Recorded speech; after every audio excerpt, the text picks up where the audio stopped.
to trim or cut something out of. Now we use this tool a lot, but we actually use it on our live stream. So I'm going to go over to this live tab, and from here you can actually scroll down, find the video you want to trim, and then you can hover over it like this, and you're going to see some different options. We are going to go into details. Once we're inside of this view, all you need to do is go over here to the left. You are going to see the editor tab. We're going to select editor, and now we have the video editor pulled up. Now there's a few options here. First of all, we have our trim and cut tool. You also can blur out certain things. If you forgot to blur something out, like a street address or your house number, you can do that later, which is really cool. And then you can also add in different audio tracks if you want to do that, as well as add in your end screens and info cards here as well. And then lastly, we do have our ad breaks. Like I said, we use the trim tool the most on live streams because typically when you're starting a live stream, you don't know exactly when to start because you don't want to start too soon or too late. However, with this live stream, the video starts right away with Sean talking into the camera, but there's kind of an awkward 1 to 2 seconds at the beginning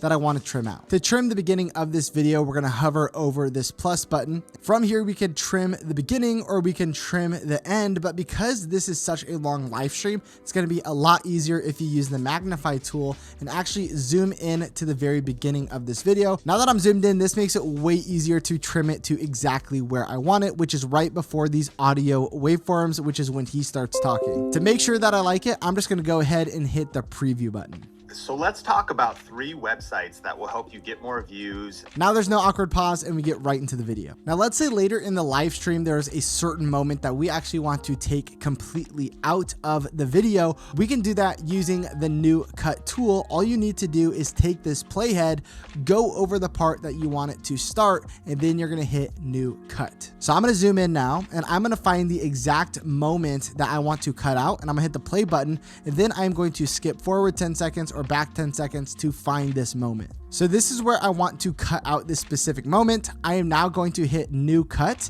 And then what I need to do is just drag the end of this red clip to the end of the part that I want to cut out. Then I can use the zoom in tool to really refine it exactly where I want it. And anything in this red section is going to be deleted from the actual video. Once you're happy with that section you want to cut out, all you need to do is hit this check mark, and that is going to then cut it out from the video. Then all you need to do is go over to the save section, and this is just going to give you some information because it tells you that it might take a few hours for your changes to apply. So during that time, viewers are still going to be able to see the current version of the video before you made any cuts or blurred out sections. So you're not going to be able to make other changes to the video during this time while it is updating. And also the original version of your video is going to be stored so that you can